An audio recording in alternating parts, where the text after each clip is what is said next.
सगळ्यांना नमस्कार. श्री स्वामी समर्थ. मी ज्योती. कसे आहात सगळे? मजेत आहात ना? तर आपला जो व्हिडिओ आहे जवळजवळ 1 वीक नंतर येतो आहे मला वाटतं. तर इथे लास्टचा मार्गशीर्षचा जो म्हणता आहे ना, मार्गशीर्षचा लास्टचा गुरुवारसुद्धा पूर्ण झाला आहे. किती फटाफट ते 4 गुरुवार गेले खरंच समजलं नाही. तर चला बघूया मी लास्टची गुरुवारची जी पूजा मांडणी आहे ती कशी केली. तर इथे छान असे मी हे आहे ना कापसापासून बनलेले हात आणि पाय देवीचे मागवले होते. तर मला हे जे पाय आणि हात आहे ना, लास्टच्या गुरुवारी पूर्ण देवीचे रूप करायचे होते म्हणून. पण याला जी लेस वगैरे लावली होती ना, ती अतिशय अशी लोकल वाटत होती. तर ती मी काढली आणि ही घरातली माझी जी छान क्वालिटीची लेस होती ना, ती लावली. त्यानंतर ब्राऊन कलरची अशी हे जे हाताला लावलेली जे रेड आणि हे दिसतं ना तुम्हाला, तर ते रेड नव्हते, ते ब्राऊन कलरमध्ये होतं. त्याला मी ते छान असे रेड केले आणि ही लेस फक्त चेंज केली ना, तर इतके सुंदर लूक आलं बघा, किती छान वाटतंय. आणि बघा हे असे ब्राऊन होते आणि बघा किती अनफिनिशिंग आहे. तर याला मी कसं किती सुंदर बनवून घेतलं, पुढे मी तुम्हाला दाखवतेच. हे बघा किती छान वाटते. म्हणजे रेडने ना खूप सुंदर असं देवीचे खरोखरचे पाय पाय आणि हात वाटत होते. आणि पहिले बघा मागे जाऊन कसे वाटत होते आणि आत्ता बघा किती सुंदर वाटतं. खरोखर आपण जे कुठल्याही गोष्टीचं प्रेझेंटेशन करतो ना, त्यातून दिसतं किती सुंदर आणि छान आहे. म्हणजे जी काही गोष्ट आपण प्रेझेंट करायची असते ना, तर ती तुम्ही ना अशी व्यवस्थित केली ना, तर ती दिसताना अतिशय सुंदर दिसते. आणि ते छान देवीला मी सोडा भरून घेतला आहे. खूप सुंदर वाटत होतं. बांगड्या घातल्यानंतर बघा हात किती छान वाटत आहेत. तर इथे सुंदर आहे ना नेल पेंट घेतली मी आणि नेल पेंटने हे करून घेतलं. कारण कलरने काय होतं ना कधी-कधी, की इकडे-तिकडे पसरण्याचे चान्सेस असतात. आणि हा असा सुंदर असा छान मी देवीचा मुखवटा आणला होता. हा बाप्पा मोरया स्टोअरमधूनच मी घेतला आहे. तर बघा हा मुखवटा कसा आहे, किती सुंदर आहे. हा असाच सिंपल खूप सुंदर वाटतो. पण मला असं वाटलं की मी थोडंसं ह्याच्यावर काम करावं. आणि ह्यावेळेस आहे ना त्यांनी काय केलं आहे ना, ऑलरेडी जे मागे आपण बांधतो ना देवीचा मुखवटा नारळाला, ती दोरी ऑलरेडी दिली आहे. त्यामुळे ना खूप इझी झालं आहे. तर इथे ना मला रेड आणि व्हाईटमध्ये देवीचं ना पूर्ण जे मुखवटा आणि गळ्याला जे डेकोरेशन आहे ना ते करायचं होतं. कारण मला एकदा तरी आहे ना असं रेड आणि व्हाईट कॉम्बिनेशनमध्ये ना देवीला सजवायचं आहे. पण मला जी साडी पाहिजे होती ना रेड आणि व्हाईट कॉम्बिनेशनमध्ये, ती मला भेटलीच नाही. तर म्हणून यावेळेस मी जी पैठणी साडी माझ्याकडे ऑलरेडी होती त्यानीच मी देवीला सुंदर अशी साडी नेसवली होती. तर इथे छान आहे ना वर्क करून घेतलं. आता जर हा वर्क केल्यानंतर जेव्हा तुम्ही मुखवटा बघाल ना, तर अक्षरशः मार्केटमध्ये ना हा तुम्हाला 3,500 ते 4,000च्या खाली कुठेच भेटणार नाही. एवढं काम याच्यावर केलं आहे. पुढे तुम्ही बघणारच आहात का किती सुंदर. आणि बघा किती छान. आणि याची क्वालिटी पण आहे ना जी वर्कची ती खूप सुंदर आहे. तर त्यामुळे ना मुखवटा बघा किती छान वाटतोय. तरी अजून काम बाकी आहे, हे पूर्ण नाही झाले, वरचं काम अजून बाकी आहे. बघा किती सुंदर वाटतंय. आणि त्यानंतर देवीला मळवट भरला ना, तर देवीचे रूप आहे ना अतिशय खुलून दिसते. तर इथे बघा किती सुंदर असा मी मळवट भरून घेतला. हा जो मळवट आहे ना, हा नॉर्मल जो कलर असतो ना, वॉटर कलर, त्यानी भरला आहे, ॲक्रेलिकने नाही भरला आहे. त्याचं कारण असं आहे की मग मला जर नेक्स्ट टाईम देवीच्या मळवटच्या जागी दुसरं काही करायचं असेल ना देवीच्या कपाळावर, तर ते इझी पडेल. याला मी ओल्या कपड्याने पुसलं ना, आणि हे मुखवटे फायबरचे त्यामुळे ओला कपड्याने पुसले ना तर काहीच प्रॉब्लेम होणार नाही. म्हणून आहे ना हे छान असं मी जे वॉटर कलर असतात ना आपले नॉर्मल, ते घेतले आणि त्याच्यामध्ये आहे ना ते व्यवस्थित असं आहे ना मळवट भरून घेतला. आणि इथे मेन आहे ना, मी असं जसं कुंकू कसं आपण लावतो आणि तो जाडसर दिसतो तसं पाहिजे होतं. म्हणून मी एक वेल्वेट कट करून त्यावर छान असं आहे ना मळवट लावला. नेल पेंटनेच लावला तो रेड, कारण तो डार्क दिसावा म्हणून. आणि सुंदर असा मळवट भरून घेतला. इतकी छान दिसत होती ना देवी. पुढे बघा, हे बघा किती सुंदर. हा मी रिअल कुंकू लावला होता, पण नंतर आहे ना तो सारखा पडत होता म्हणून मग मी त्याला नेल पेंटने हे केलं. आणि आता देवीचे डोळे बघा, आणि यापुढे बघा कसे वाटत आहे. बघा किती फरक वाटतं डोळ्यांमध्ये. लायनर वगैरे एवढं प्रॉपर लावून घेतलं होतं ना, खरंच सांगते. म्हणजे जेवढं समोर डोळ्यांना दिसतं ना, ते प्रत्येक गोष्ट व्हिडिओमध्ये नाही दाखवू शकत. आणि देवीचा मुखवटा आत्ता बघा किती डिफरंट वाटतोय आणि खूप सुंदर देवीचं रूप झालं होतं. इतकी सुंदर दिसत होती. आणि एक गोष्ट मला देवीची करायची होती, ती म्हणजे केस. मला असे सुंदर असे देवीचे ना ओपन केस ठेवायचे होते.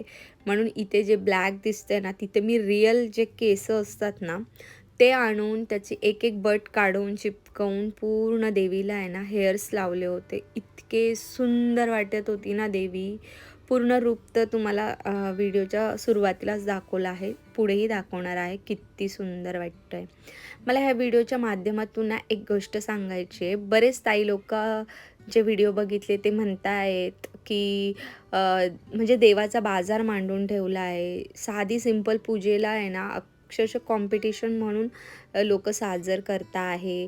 पण यामध्ये ना कोणाशी कॉम्पिटिशन करण्यासारखं काही नाही आहे. एक मनाला छान वाटतं की देवीला ना सुंदर असं आपण सजवावं. सुंदर छान ते लक्ष्मीचं रूप फक्त लक्ष्मीपूजनला पूजा असते तेव्हाच न करता मार्गशीर्षमध्ये देखील करावं. म्हणून जी परंपरा आहे ती सुद्धा फॉलो करून ह्या गोष्टी करतोय. असं नाही की पोथीत वेगळी कथा सांगितली आणि वेगळं काही मांडलं आहे. नाही, जे पोथीत सांगितलं आहे ते सुद्धा करून ही पूजा मांडल्या गेली आहे. एक्स्ट्रा डेकोरेशन आणि किती सुंदर वाटतं. मला तरी हे पटतं आहे.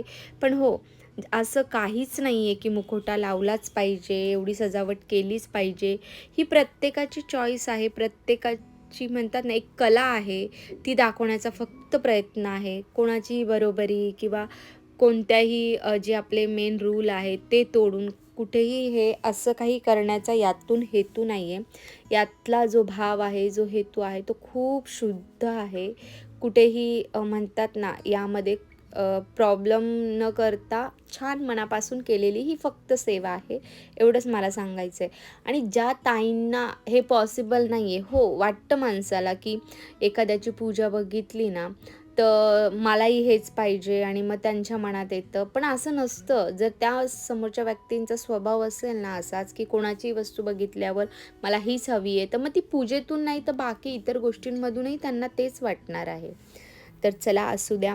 फक्त एवढं सांगण्याचं तात्पर्य की ही पूजा आहे ना खूप मनापासून मांडतो आम्ही.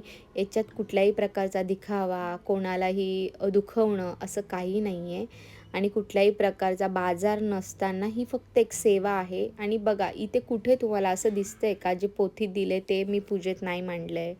तर असं काही कोणी मला कमेंट्स नाही केली. पण मला 1-2 व्हिडिओ जे पिन करण्यात आले ना त्याहून मी तुम्हाला सांगते. ते सुंदर आहे ना अष्टकमळ काढून घेतलं. आणि हे मी रात्रीच देवीला साडी वगैरे नेसवली होती. कारण त्याचं असं आहे की खूप वेळ लागतो आणि मी फर्स्ट टाईम करत होते म्हणून मला प्रॉपर पाहिजे होतं. फक्त एक थोडंसं आहे ना खूप पिनअप वगैरे करावं लागलं आणि असं वाटत होतं की कुठे देवीला पिन टोचते काय, तर तसं नको वाटायला. म्हणून पुढच्या वर्षी जे आहे ना मी छान अशी फायबरची जी देवीची खालची जी बॉडी असते ना तीच बनवून घेणार आहे. आणि ही माझ्या बड्डेच्या दिवशी एक ताईंनी मला ही साडी गिफ्ट केली होती. तर आहे ना तीच साडी आहे ना मी देवीला नेसवली पहिले आणि म्हटलं नंतर आपण नेसूया. इतकी सुंदर आहे ना, पैठणी टाईपमध्ये ही साडी आहे आणि खूप सुंदर आहे. आणि ही साडी घातल्यानंतर देवीचं रूप इतके सुंदर दिसत होते ना. ॲक्च्युली मला रेड आणि व्हाईट थीममध्ये सगळं करायचं होतं, पण मला ती साडी नाही भेटली म्हणून मी मग अशी केली. आणि पूर्ण व्हाईट देवाला म्हणजे चालत नाही म्हणून मी ती ब्ल्यू कलरची चौरंगाला लेस लावली. आणि छान असं मागची जी प्रभावळ आहे ना ती इतकी सुंदर बनली आहे ना, अक्षरशः ना इतकं छान. माझं म्हणजे लास्टचा गुरुवारची देवीचं रूपच वेगळं होतं. ज्वेलरीसुद्धा मी देवीसाठी न्यू आणली होती, तीसुद्धा लावली. खूप सुंदर. बघा ना अजून मुखवटा नाही लावला आहे, फक्त खालचं जे रूप आहे ते तयार झाले तरी किती सुंदर वाटतं आहे. आणि खूप छान वाटतंय. बघा हात वगैरे इतकी सुंदर दिसत होती ना देवी. काय होतं ना, की लक्ष्मीची कुठलीही पूजा असेल ना, आपल्याकडे ना हे सगळं जास्त करत नाही. पण साऊथमध्ये ना, ह्या सगळ्या गोष्टी लक्ष्मीची नॉर्मल पूजा जरी असेल ना, तर इतक्या सुंदरतेने पूजा सजवली जाते. आणि खरंच सांगते, की जेव्हा आपण पूजा अशी छान फुलांनी, पानांनी, देवीला दागिन्यांनी जेव्हा सजवतो ना, याचे जे स्वरूप आहे ना पूजेचे, ते खूप सुंदर. आणि हे नवीन असे मंगळसूत्र मी देवीसाठी घेतले होते. बघा किती सुंदर वाटतंय. खूप छान वाटत होतं मंगळसूत्र आणि देवीला घातल्यानंतर बघा किती छान वाटतंय. खरंच इतकी छान साडी आणि ना म्हणजे जेव्हा देवीला सजवलं ना, अक्षरशः असं वाटत होतं, की नको देवी अशीच बसून राहावी आणि तिच्याकडे बघत राहावं असं वाटत होतं. तर इथे छान कळश वगैरे मी खाली एक कळशी ठेवली होती. त्यावर तांब्या ठेवलेला. तांब्या पण थोडा कळशीच्या साईजचा होता आणि त्यात पानं वगैरे ठेवून आता बऱ्याच एक ताईंची मला कमेंट्स आलेली, की 25 वर्ष झाले मी पूजा मांडते.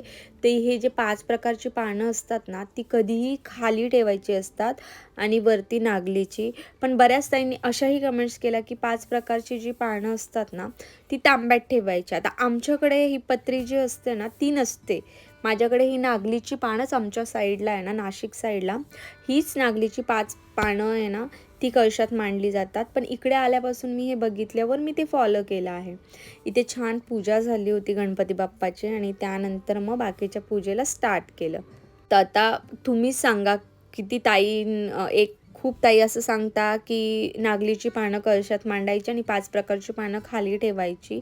पण जिथपर्यंत मला माहिती आहे, जितक्या मी पूजा बघितल्या, जितकं वाचलंय त्यातून तर 5 प्रकारची पानं तांब्यामध्येच ठेवायची अशीच बघितली आहे. तरीही काही चुकत असेल तर नक्की मला कमेंट्स करा आणि मला नक्की सांगा, की नक्की काय करायचं आहे? तांब्यामध्ये ठेवायची की साईडला ठेवायची आहे?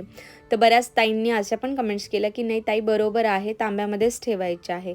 आता बघा ज्या ताई ज्या पद्धतीने पहिल्यापासून मांडत आल्या आहेत, त्यांची पद्धत बरोबर असू शकते किंवा ज्या ताई सांगताय, की तांब्यातच मांडायची, त्याही ताईंचं बरोबर असू शकतं. पण ज्यांच्या कमेंट जास्त येतील तेच बरोबर असेल असं मी समजते. तर हा जो तांब्या कळश आहे, अष्टलक्ष्मी कळश आणि खालचं जे ताट आहे, ते बाप्पा मोरया स्टोअरमधूनच घेतलं आहे मी. तर तुम्ही तिथून घेऊ शकतात. तिथे त्यांच्याकडे 2 ते 3 साईजचे ताट आहे आणि हे मल्टीपर्पज ताट आहे. म्हणजे तुम्ही नैवेद्यासाठी वापरू शकतात, डेकोरेशनसाठी वापरू शकतात, पूजेसाठी वापरू शकतात. जी म्हणजे त्याची डिझाईन वगैरे जी आहे ना, ती इतकी सुंदर आहे ना, तर ते काही त्याच्यावर ठेवण्याची, फुलं वगैरे ठेवण्याची आवश्यकता नाही. ते असंच म्हणजे शोभूनच इतकं सुंदर दिसतं. तर तुम्हाला पाहिजे त्या प्रकारे ते वापरू शकता. तिथे छान मी जो अष्टलक्ष्मी कळश आहे, त्याची सेवा पूर्ण 4ही गुरुवारी केली. खूप सुंदर सेवा झाली आणि इतकं छान वाटतं ना, हा जो अष्टलक्ष्मी कळश जो आहे ना, जेव्हा पूजेत मांडतो ना, खूप सुंदर म्हणजे इतकं छान वाटतं ना, पूजेमध्ये खूप छान वाटतं. तर इथे ना अशी वेगळ्या प्रकारची आज थोडीफार पूजा मांडण्याचा प्रयत्न केला. म्हणजे बघा ना, देवीचे स्वरूप बघा तुम्हाला कसे वाटतं आहे, नक्की मला कमेंट्स करा. तर एक ताईंची कमेंट्स पण आलेली, साडी कशी नेसवायची. मीच नेटवरच बघून ही साडी नेसवलेली. पहिल्यांदाच मी नेसवली आहे, म्हणून इतकं परफेक्ट मलाही जमली की नाही मलाही माहीत नाही. तर तुम्ही नेटवर बघू शकतात. सेकंड टाईम जेव्हा मी एकदम परफेक्ट करेल ना, नक्की तुम्हाला दाखवण्याचा प्रयत्न करेल. आणि इथे छान थोडंसंच मी वर्क करून घेतलं होतं पावलांवर. पण किती सुंदर वाटतंय बघा पावलं. अशी सुंदर अशी माझी पूजा कशी झाली मला नक्की कळवा. आणि ह्या पूजेत असलेली प्रत्येक गोष्ट त्या ताईंना मिळो हीच आई लक्ष्मीच्या चरणी प्रार्थना. आणि ताईंनो फक्त याच्यातून खरा भाव आहे. इथे कुठंही दिखावा किंवा हे सगळं करण्याची यातून भावना नाही आहे. तर प्लीज सगळ्यांनी समजून घ्या. छान छान कमेंट्स करा. तुमच्या कमेंट्स मला खूप आवडतात. आणि लास्टच्या गुरुवारची माझी पूजा कशी झाली ते नक्की मला सांगा. किती सुंदर स्वरूप दिसतंय ना देवीचं. कसं वाटलं हे स्वरूप तुम्ही मला नक्की कळवा. सगळ्यांना पुन्हा एकदा श्री स्वामी समर्थ.